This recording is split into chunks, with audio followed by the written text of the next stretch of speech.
dari Kak Dena gimana sih untuk kegiatan sekarang ini seperti apa? Kegiatannya pastinya sibuk ya sambil aku kerja, udah kayak gitu sambil ngurus anak juga karena kan anak-anak juga aku tetap antar jemput sendiri ya gitu loh karena aku masih belum bisa percaya sama orang gitu ya sebisa mungkin lah pokoknya kalau nggak aku ada dari pihak keluarga yang antar jemput anak-anak gitu aja sih. Tapi untuk kerjaan sesibuk apa sih?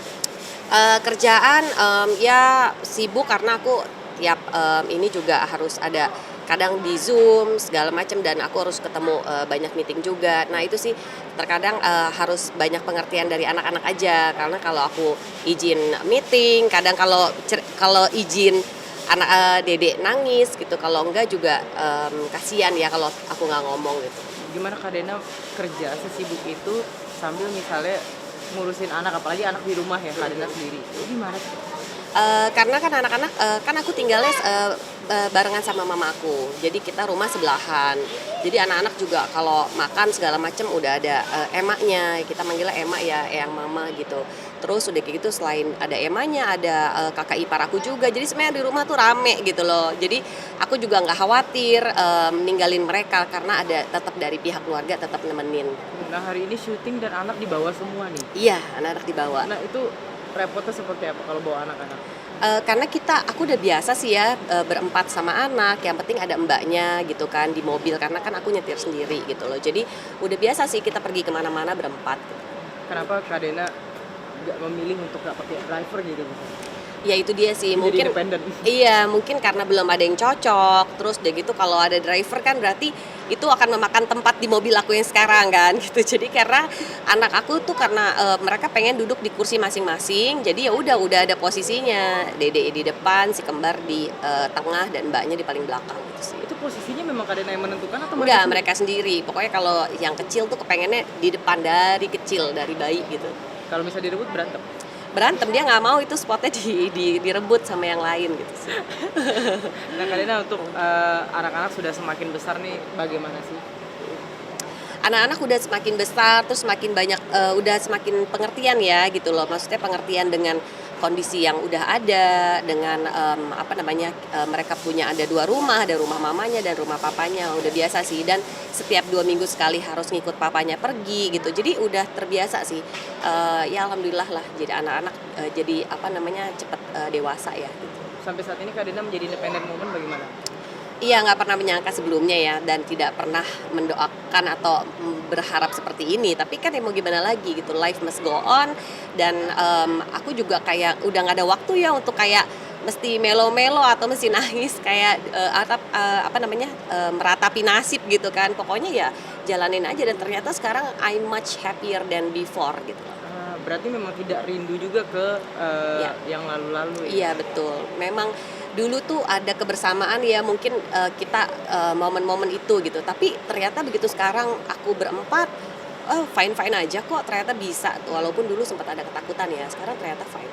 Tadi Kak Dena bilang jalani aja dan tidak melo-melo gitu ya, nggak Iya, ada waktu. betul. Tapi ketika seseorang yang memang naturalnya punya rasa mungkin melo di satu, mungkin agak jatuh gitu ya lagi bete, itu bagaimana seorang Kak Dena menyelesaikan itu? Aku sih tergantung anak-anak ya. Kalau anak-anak aku, sedih itu aku bisa ikutan melo. Pada saat dia ada, kangen momen kebersamaan berlima, nah itu aku bisa melo gitu loh. Jadi kadang-kadang aku nggak sanggup untuk menjelaskan ke anak gitu kan ya. Karena kan aku bukan psikolog, bukan psikiater, nggak tahu kan mental anak-anak gimana. Jadi kadang-kadang kalau anaknya nangis, aku bisa ikutan nangis gitu loh. Tapi ya mau gimana ya, maksudnya hal-hal kayak gitu kan harus kita jalanin lah. Justru kita harus kasih support yang luar biasa sama anak gitu karena seorang anak tuh bisa ada mental breakdown kan.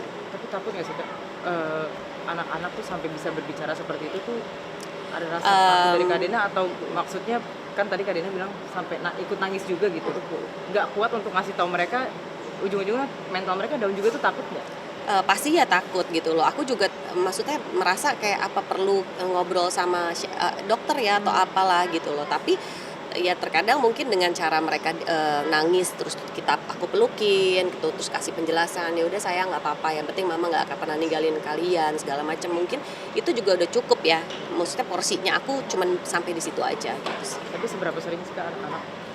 Ya selama ya kurang lebih udah setahunan ya kita udah pisah rumah gitu loh. Jadi selama itu baru ya 2 kali adalah shock seperti itu ya anak-anak. Untuk sekarang mungkin sudah jarang. Sekarang udah enggak sih, udah biasa. Gimana sih Kak Dena maksudnya membantu mereka untuk melupakan mungkin kejadian itu gitu? Karena pada saat misalnya aku mau harus pergi, wah cranky karena takut kan, ada perasaan takut ditinggal sama mamanya gitu loh. Jadi tapi sekarang udah getting better, udah tenang gitu kan. Jadi kalau aku pulang ya pulang. Kak Dena, tadi sempat disebutkan kalau anak-anak itu masih suka jalan sama papanya gitu. Dan Ya. apakah itu rutin tiap minggu? Iya, kita atur tiap 2 minggu sekali gitu loh. Jadi 2 minggu minggu pertama aku, minggu depan bapaknya gitu. Tapi ini karena anak-anak lagi mau ujian hari Senin, jadi sekarang anak-anak ada di aku.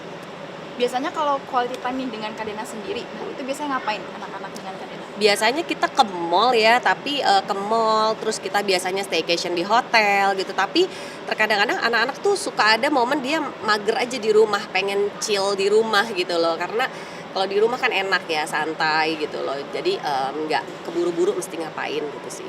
Nah, Kak Dena melihat perkembangan anak sendiri itu seperti apa sih? Perkembangan anak di kondisi Kak Dena yang sekarang sendiri.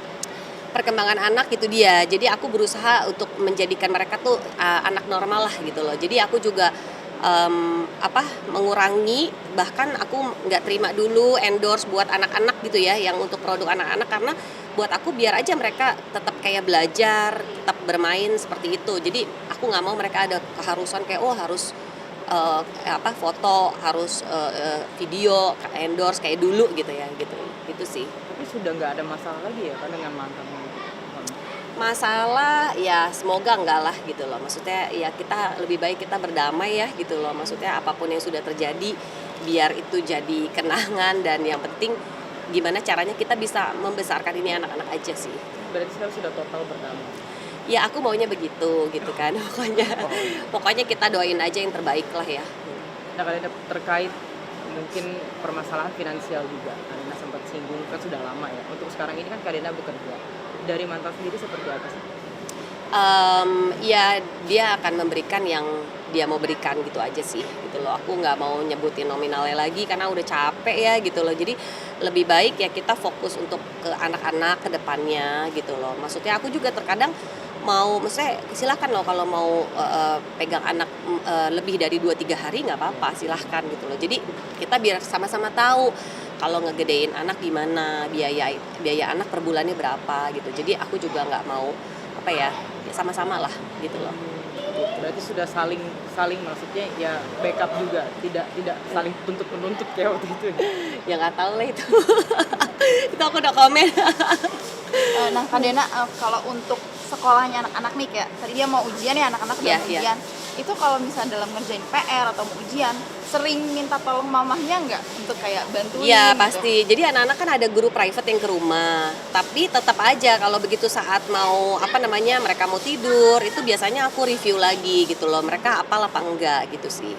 Kak Dena tipe orang yang galak atau nggak? Tipe mama yang galak atau nggak buat belajar? Aku jujur mama yang tegas ya, karena aku punya schedule buat mereka tidur siang, belajar, apa segala macam, mandi gitu. Jadi kalau aku lihat kok jam 5 belum mandi, nah aku bisa kenapa belum mandi gitu. Akhirnya mereka udah bisa mandi sendiri gitu, makan bisa sendiri gitu.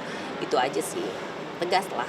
Ada kalau buat anak-anak tuh ada kayak pengharusan anaknya nih ranking berapa atau dapat nilai Enggak sih, berapa? karena gitu? sekarang sekolah udah nggak ada lagi ranking-rankingan kan ya. Mereka hanya berdasarkan skor. Kalaupun skornya kurang dari 70 harus make up test lagi kan, harus diulang lagi gitu sih. Sebenarnya cukup berat ya sekolah zaman sekarang. Susah. Nah, dari 3 anak nih Kak Dena, yang paling bikin greget siapa? Nggak ada ya, semuanya menyenangkan buat aku karena mereka punya karakter masing-masing gitu kan ya. Ya mungkin yang paling manja si Dede lah gitu loh, yang bontot. Dede Zayan tuh lebih lebih aku harus beri attention lebih karena dulu kan dia nggak pernah hilang dari papa mamanya gitu loh. Pada saat tidur ya dia selalu ada di tengah dari bayi gitu loh. Kalau si kembar kan memang mereka punya kamar sendiri dari baby ya gitu. Itu sih Dede sih yang aku perhatiin banget. Untuk urusan belajar siapa yang paling susah menghafal tuh yang mana sih? Sama yang kecil juga. Bagaimana Kak Dena bersabar untuk ngajarin? Bersabar ya itu dialah gitu loh pokoknya. Ya penting naik kelas ya. Ya. Oke, sip. Udah? Thank you. Makasih. Terima Kak Dena. kasih. Thank you ya.